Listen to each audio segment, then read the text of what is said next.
Bueno, hola a todos.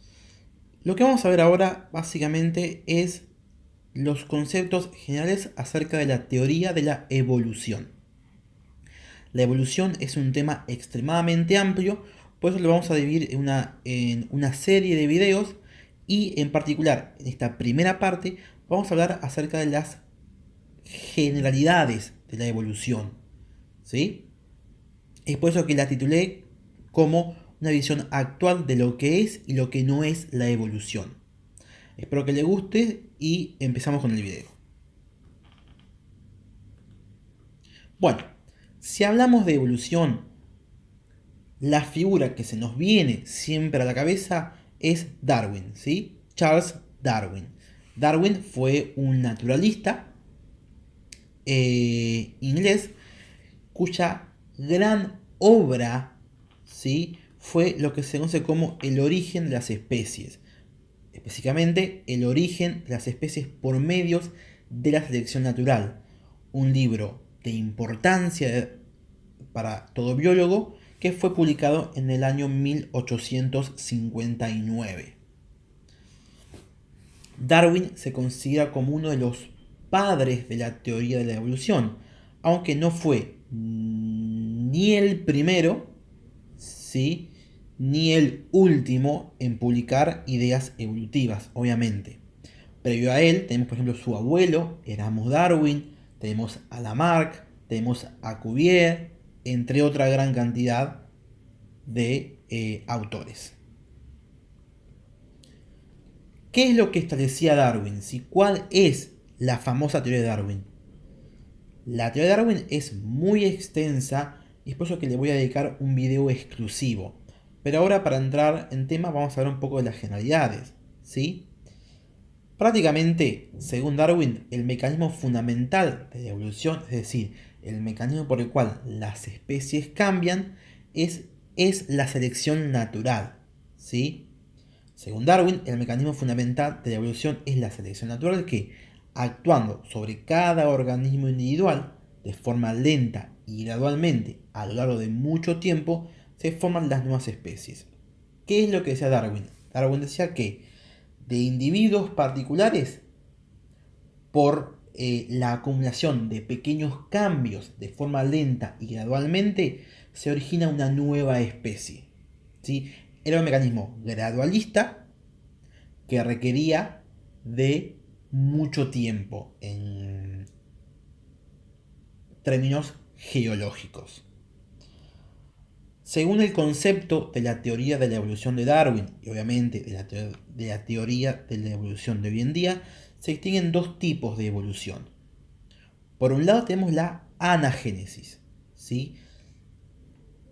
Y por otro lado tenemos la cladogénesis. La anagénesis se conoce también como microevolución. Corresponde una evolución a pequeña escala, ¿sí? Una evolución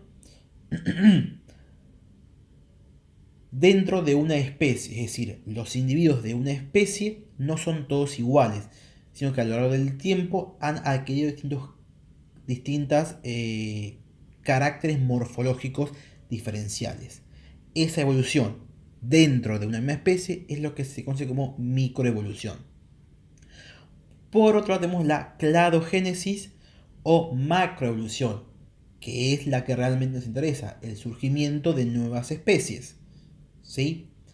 Darwin, ¿qué es lo que hacía? Darwin decía que las variaciones individuales, ¿sí?, las variaciones individuales, lo que llamamos microevolución, sumadas y acumuladas en el tiempo, iban a originar nuevas especies. Lo que hacía Darwin es extrapolar, ¿sí?, extender la anagénesis a la cladogénesis. Y ese fue el principal error de Darwin, porque hoy sabemos que esa extrapolación no la podemos hacer. Y no, todo cambio anagenético desencadena un cambio cladogenético. Es por eso que a esto se denomina el salto de escala injustificada. Perdón, a esto se denomina el salto de escala injustificado. ¿Sí? Porque no siempre se da. Y es muy raro si es que se da. ¿Sí? Bien. Cuando hablamos de teoría de la evolución, nos tenemos que preguntar, ¿Existe una única teoría de la evolución? No, obviamente que no.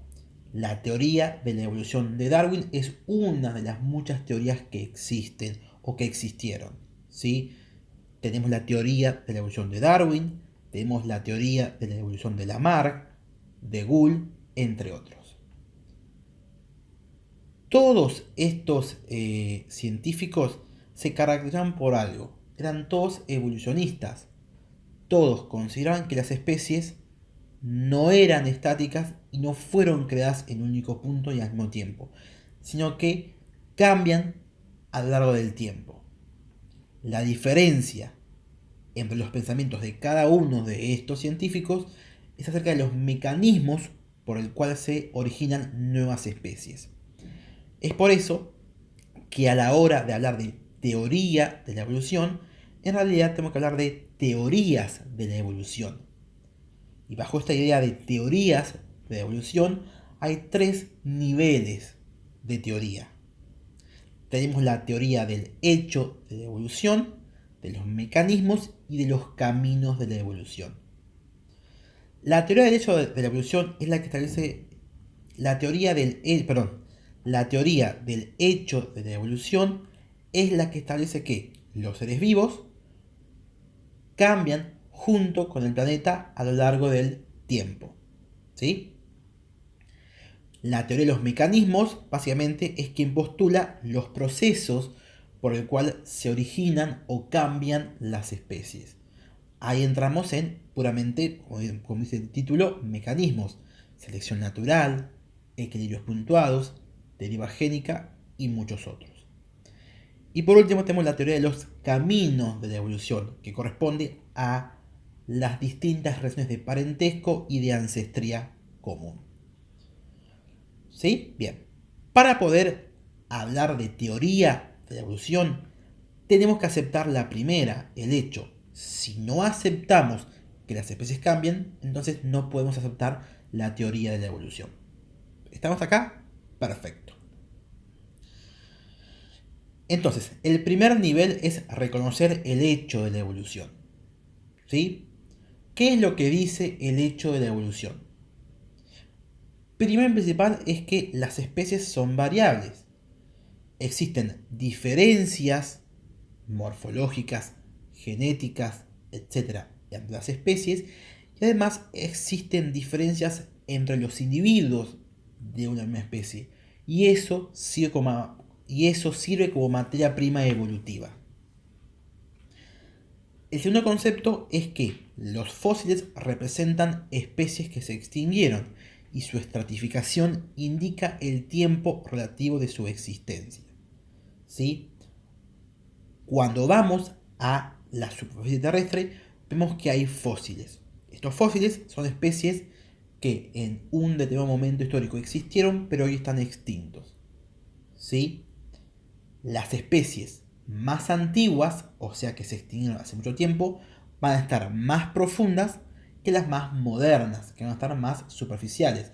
Es por eso que cuando vemos un perfil del suelo, los peces prehistóricos se encuentran bien abajo, ¿sí? bien en profundidad, y los mamíferos se encuentran en los estratos más superficiales. ¿Sí? Bien. El tercer punto es que las especies conocidas han surgido en distintas épocas de la historia del planeta. ¿Sí? Las especies no fueron creadas en un único instante y luego se fueron extinguiendo. No, a estas especies que son más antiguas que otras y se extinguieron o han de una manera evolucionado en otros tipos de morfologías. Y por último es que las similitudes y diferencias entre especies son buenos indicadores de sus relaciones filogenéticas, ¿sí? Relaciones de parentesco evolutivo. Esto, si lo aceptamos, creemos en la evolución, somos evolucionistas. Sin embargo, lo que sí podemos rechazar son los mecanismos. Podemos discutir si fue por selección natural, si fue por deriva, si fue por equilibrios puntuados y otros más. pero no podemos discutir el hecho de la evolución. Esto es un hecho verdadero. ¿Sí? Bien. En esta imagen ven distintos fósiles desde los peces crossopterigios más antiguos hasta los primeros anfibios. ¿Sí? Son distintos estadios fósiles. Una pregunta que se hace un evolucionista ¿es tan difícil pensar que las especies surgieron por mecanismos naturales y no por un ser divino? Imagínense que está un evolucionista discutiendo con un religioso. Le dice, ¿cómo no vas a creer en la evolución? ¿Es difícil? ¿Es tan difícil creer o aceptar la evolución? La respuesta es sí. ¿Por qué? Porque la evolución es un proceso contraintuitivo. ¿Qué implica esto? Que inductivamente, viendo los hechos, es bastante racional pensar o negar que una especie pueda surgir por evolución.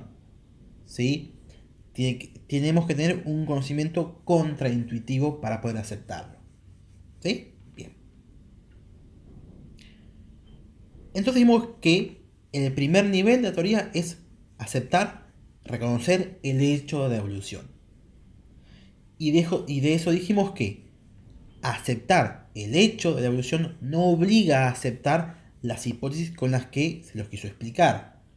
¿Sí? Es decir, nosotros podemos creer en la evolución, aceptar la evolución, pero podemos rechazar la teoría de Darwin, por ejemplo. ¿Sí? Bien. Y otro concepto muy clave, y es el eje de esta primera parte, es la idea de que la evolución biológica, evolución, es una teoría. Y ese concepto, es decir, que es una teoría, es uno de los mayores traumas que tiene la biología.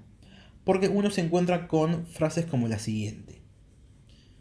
La teoría de la evolución no es más que una teoría, y por lo tanto no debería enseñarse en las escuelas, ya que a los jóvenes no hay que enseñarles conceptos especulativos, sino cosas que hayan sido verificadas completamente.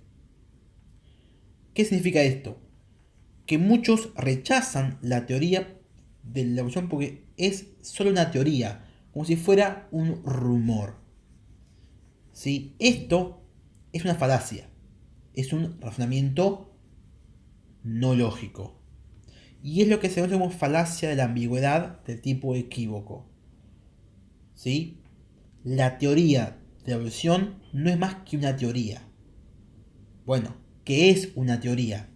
¿Sí? La persona niega la evolución aludiendo a que teoría es como si fuera una especulación. ¿Sí? En realidad, es totalmente cierto decir que la teoría de la evolución no es más que una teoría. Pero tampoco es menos que una teoría. Es una teoría científica como tal. ¿Sí? La gravedad, la teoría de la gravedad, también es solo una teoría, al igual que la teoría atómica y al igual que la teoría celular. Son teorías científicas. ¿Sí? Ajá, entonces, ¿cuál es la diferencia entre una teoría científica y una teoría en el lenguaje coloquial? Una teoría en el lenguaje coloquial es simplemente una especulación, un rumor. Ah, es una teoría, no la creemos. ¿Sí? Puede ser cierta como no puede ser cierta. En ciencia, una teoría científica es la base teórica de todo conocimiento. ¿Sí? Una teoría científica es una red de hipótesis, ¿sí? Afirmaciones, una red de hipótesis asertivas que cumplen al menos 5 condiciones. Toda teoría científica debe tener una capacidad predictiva. De la teoría se deben poder derivar predicciones que puedan ser contrastables con hechos de la naturaleza. Debe tener una coherencia interna una teoría. ¿Qué implica eso? Que debe estar estructurada de tal manera de que cuando, cuando una de sus hipótesis es falsa, la teoría se pueda modificar y no se deseche, ¿sí? Debe tener una consistencia externa, es decir, lo que dice una teoría no se debe contraponer a teorías preexistentes, como por ejemplo la teoría celular, la teoría atómica, entre otras. Debe tener un poder unificador, ¿sí? Sus postulados deben poder extenderse a otras disciplinas y debe tener fecundidad, ¿sí? Sus consecuencias debe aplicarse a más de un hecho para el cual originalmente fue postulado, ¿sí? Bien. Estas 5 condiciones que debe reunir una teoría científica son lo que llaman valores epistémicos, ¿sí? Entonces, esto es una teoría científica, es todo un marco teórico bien estructurado. Bajo este concepto, la teoría de la evolución es una teoría, ¿sí? Una teoría que reúne estos valores epistémicos, ¿sí? Bien. Bueno, esto fue rapidito, también fue una introducción. Espero que les haya gustado, ¿sí? Si les gusta, denle like, yo voy a subir más videos, ¿sí? Y vamos a ir centrándonos y tratar de llegar a lo que es realmente la teoría de la evolución hoy en día. Desde ya, discúlpeme, es mi primer video. La voz ya sé que no es la mejor. Seguro me he confundido y por ahí no se me entiende porque no hablo muy bien. Espero que les haya gustado. Den like, comenten sugerencias y nos vemos en la próxima. Adiós.